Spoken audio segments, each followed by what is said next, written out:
Sabe qual é a real é a seguinte, eu vi há pouco tempo atrás, poucos dias atrás, eu vi fiz até uma live no YouTube falando disso.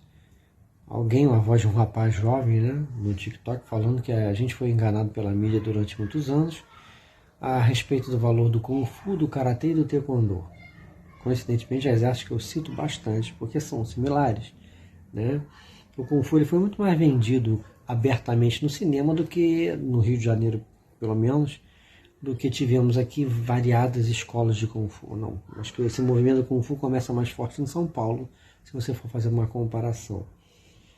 Mas o Karatê e o Taekwondo ficou uma coisa mais forte, mais presente aqui no Rio, né?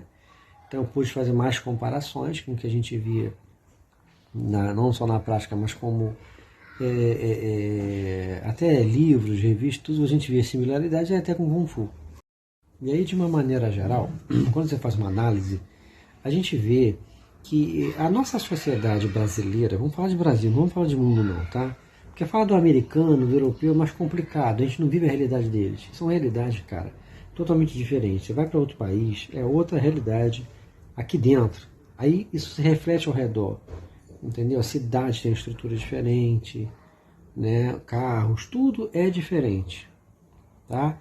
Até coisas do cotidiano, né? Então não dá para falar. E sim, você pega aí o europeu e principalmente o americano, eles são muito mais preconceituosos, são aquela coisa do...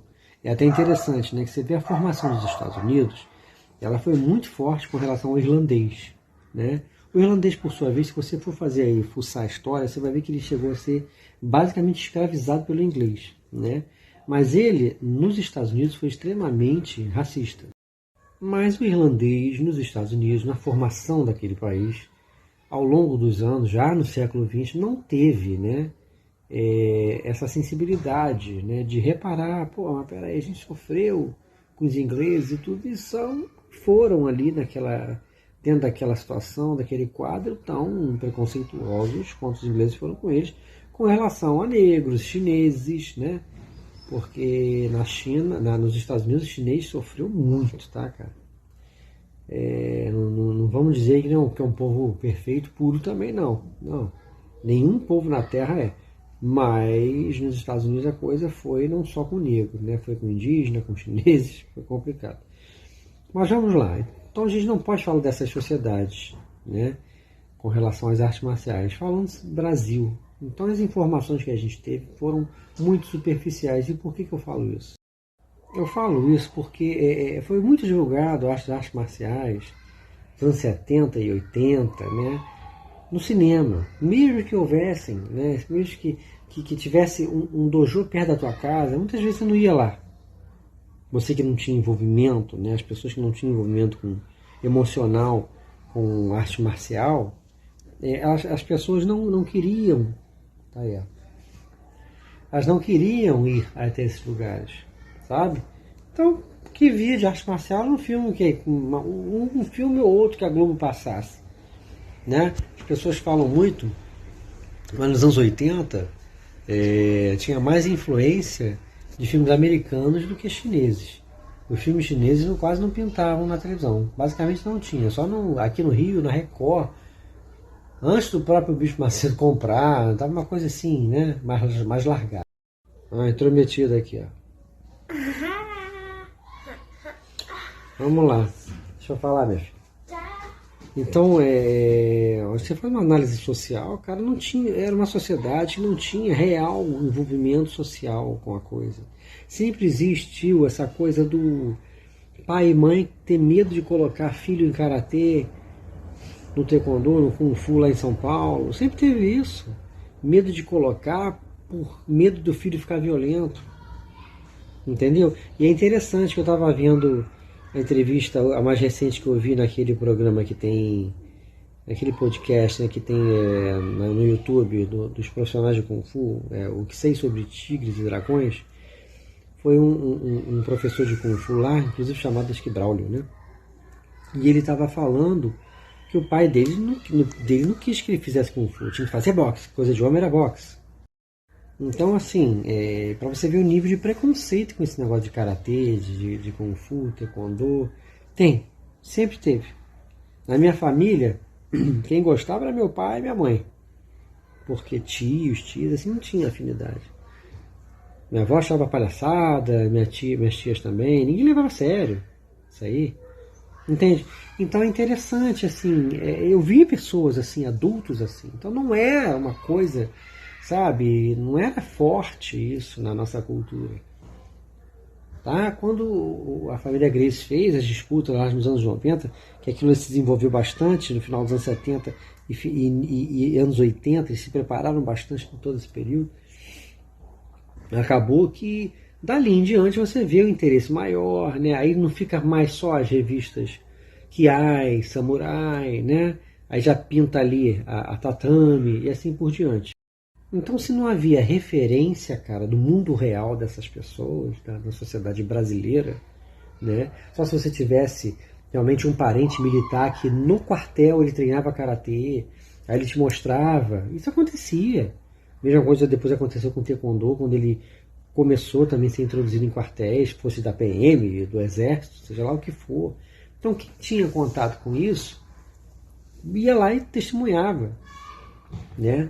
Fora as brigas em bar, que o cara era karateca, quebrava 5, 6, aí, né, ficava a fama da arte. As disputas, quando aconteciam, eram clandestinas, cara. Não tinha, antes nesse vácuo aí, né, do dito vale tudo aí da família Grace, não tinha nada televisionado de arte marcial contra arte marcial. As pessoas treinavam com essa ótica marcial, né? Então, uma vez que não tinha referência, as pessoas tinham uma referência cinematográfica. Então, hoje a gente tem mais um contato com a realidade e uma oportunidade muito maior com essa coisa do mundo globalizado. Você vai ali na internet, aqui, através do próprio celular, e você está lá em Okinawa, você está lá na China, você está no Tibete, você está onde for. Que é uma coisa que tu não tinha essa oportunidade naquela época. Nem quando eu era criança, nos anos 80, nem adolescente, nos anos 90. Entende? Você não tinha essa oportunidade, né? Então eu acho que a gente tem que pensar sobre essas coisas, sabe, cara? Tem que pensar.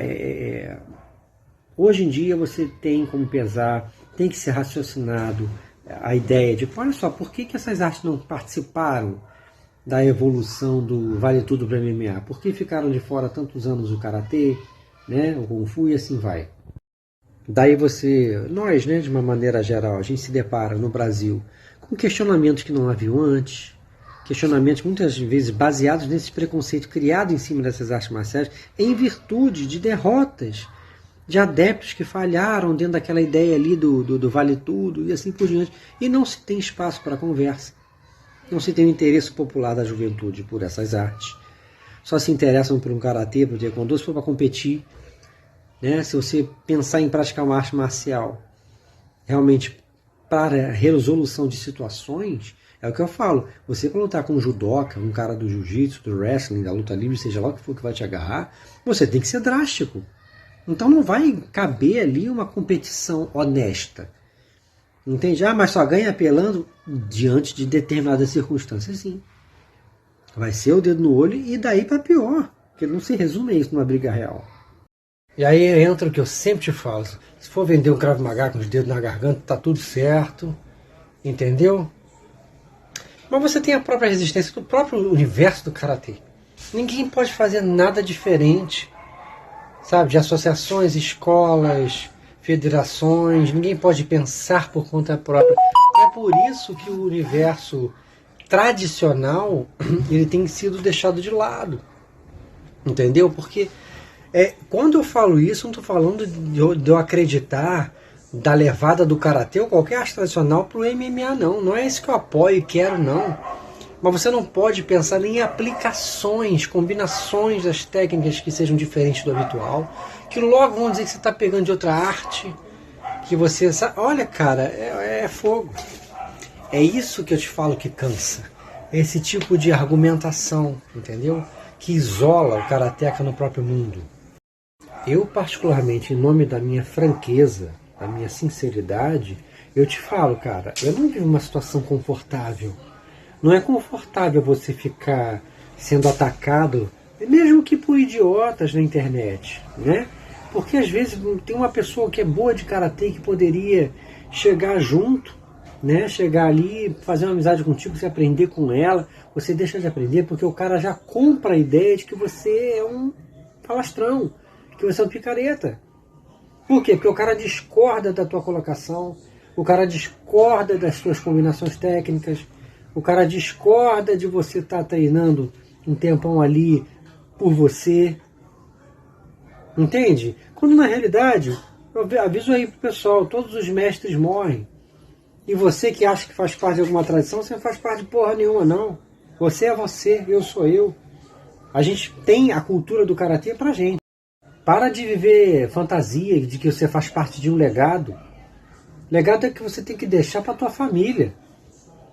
Entendeu? Você é um brasileiro, é um ocidental, não é japonês, entendeu? Não é oriental, não é nada disso.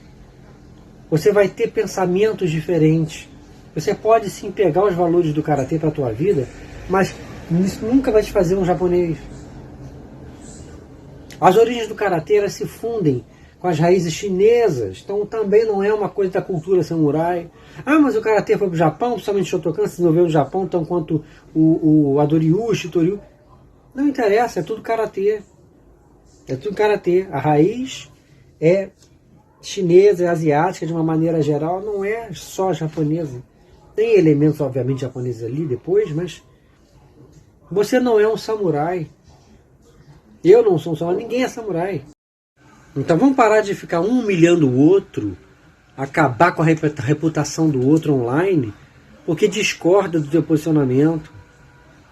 Entendeu? Enquanto não houver essa maturidade da gente, de todos nós nos vermos como os irmãos de prática da mesma arte, não vai sair do papel. Eu não vou ver o karatê do jeito que você vê. Você não vai ver o karatê do jeito que eu vejo. E nós dois não vamos ver o karatê do jeito que o Vinícius Antônio vê, do jeito que o Sensei Paulo Afonso vê, e ninguém. A gente pode ter similaridades, mas não é tudo igual. Então, esse tipo de reflexão que você tem que ter. Entendeu? Tem uma porrada de gente aí com seus professores, fica aí, ó. Tá aí me seguindo, fica vendo meu story, não dá uma curtida. Eu já cansei de falar, pô, gente, dá um like. Não dá uma curtida. Não, eu gosto do seu trabalho, gente, eu não concordo com tudo, mas quando conversa comigo, conversar comigo sabe no direct. Aí sabe entrar em contato. Agora ajudar o trabalho? Mas só acreditar em Papai Noel. Então paremos com fantasia. Vamos prestar atenção em que cada um está falando. Em que cada um está falando, qual é a contribuição que essa pessoa está querendo dar. Não fica julgando o apartamento dos outros. Não fica julgando o que a pessoa está fazendo em casa. É o que eu falo. Nesse trabalho, sempre mostrei minha filha, minha mulher, sabe? A gente falava amistosamente com as pessoas. Mas na hora de julgar, meu irmão, de me colocar aí como um filho da puta, um vagabundo, o nego sabe. Isso cansa. Eu não vou parar jamais de praticar o karatê que eu aprendi. As pessoas podem até atrapalhar com que eu venha trabalhar com karatê, começar a boicotar, começar a difamar meu nome. Pessoas interessadas em ter treino comigo vão fuçar, né, a internet para saber se tem procedência. A pessoa pode fazer, é um direito e elas devem fazer isso. Agora, num caso como eu, como outras pessoas, podem ser queimadas por divergência de opiniões.